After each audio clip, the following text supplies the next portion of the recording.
अयोध्या रेपकांड पर अखिलेश यादव का भी बयान सामने आया है। डीएनए टेस्ट वाली डिमांड पर वो अड़े हुए हैं। डीएनए टेस्ट होना चाहिए, ये कह रहे हैं अखिलेश यादव। चुनाव से पहले बीजेपी साजिश रच रही है। ने पूरा जीवन समाजवादी आंदोलन को आगे बढ़ाने का काम किया। जनेश्वर मिर्जी उस पीढ़ी के नेता हैं जिन्होंने आजादी के बाद किसान, गरीब, मजदूर, शोषित, वंचित और हर वर्ग के लोगों को कैसे उन्हें सम्मान का जीवन जीने को मिले, उन्हें कैसे आर्थिक रूप से और सामाजिक रूप से सम्मान दिलाने का काम करें। समाजवादी सिद्धांतों को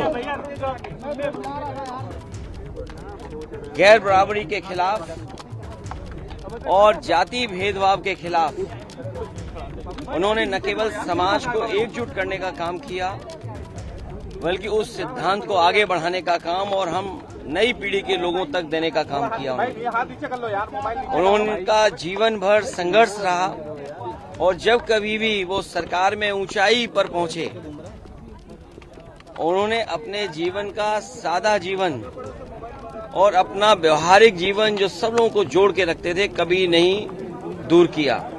और हमें याद है कि 5 अगस्त के दिन जो उनका घर दिल्ली में था, उस घर के बाहर उन्होंने लोहिया के लोगों का लेकर के एक तख्ती लगाई हुई थी और उस दिन पूरे प्रदेश और देश के लोग उनके घर जाकर के उन्हें बधाई और मुलाकात करते थे। कोई पॉलिटिकल पार्टी, अगर समाजवादी पार्टी ये बात कहती है कि डीएनए टेस्ट होना चाहिए, कैसे मुख्यमंत्री हैं ये, इन्हें कौन राय दे रहा है? ये कानून किसका संशोधित है? ये इन्हीं का संशोधित कानून है 2023 का, जिसमें ये कहा गया है कि डीएनए टेस्ट होना चाहिए अगर 7 साल से ज्यादा किसी की सजा का कोई प्रावधान है तो क्या गलत मांगा? और उनके परिवार के लोग कह रहे हैं, और वहां भी पुलिस सच्चाई जानती है, हमारे पत्रकार साथी भी जानते हैं सच्चाई। वहां की पुलिस जब बीजेपी के इशारे पर और वो सच्चाई से अगर काम करना चाहते तो उन्होंने क्या किया? उन अधिकारियों के खिलाफ कार्रवाई कर दी। तमाम अधिकारी ऐसे हैं जो कह रहे हैं कि हमें तो नौकरी बचानी है, हम क्या करें? हम टेंशन में आ जाएं कि हम भी सर मार दें किसी आदमी के सर पे। आपने देखा नहीं बनारस में क्यूटो में क्या हुआ? अधिकारी पे इतना प्रेशर कि वो आकर के सर मार दिया उसके व्यापारी के।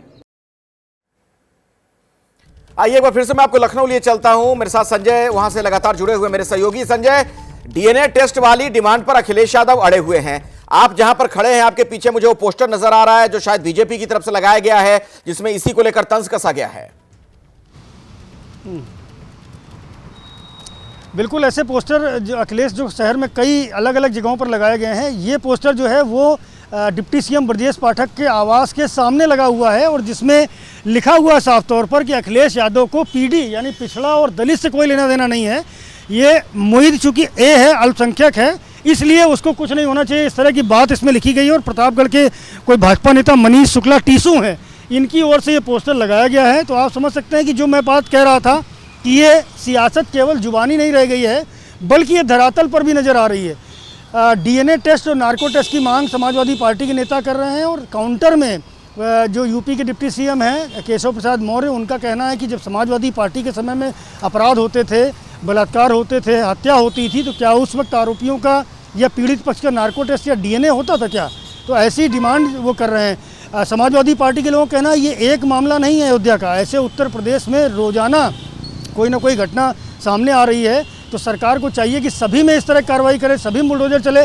तो बहरहाल ये पूरा मसला जो है वो कहीं ना कहीं उत्तर प्रदेश की राजनीति के इर्द गिर्द घूम रहा है, क्योंकि समझने वाली बात ये है, अयोध्या से समाजवादी पार्टी चुनाव जीती है, ये उसके लिए उत्साहित करने वाली बात है। और चूंकि मिल्कीपुर में अब बाई इलेक्शन होना है, मिल्कीपुर से अयोध्या प्रसाद विधायक थे, अब उस सीट पर बाई इलेक्शन होना है, तो ये सियासी जो घटनाक्रम है, ये आरोप प्रत्यारोप का दौर जो है ये लगातार चलता रहेगा।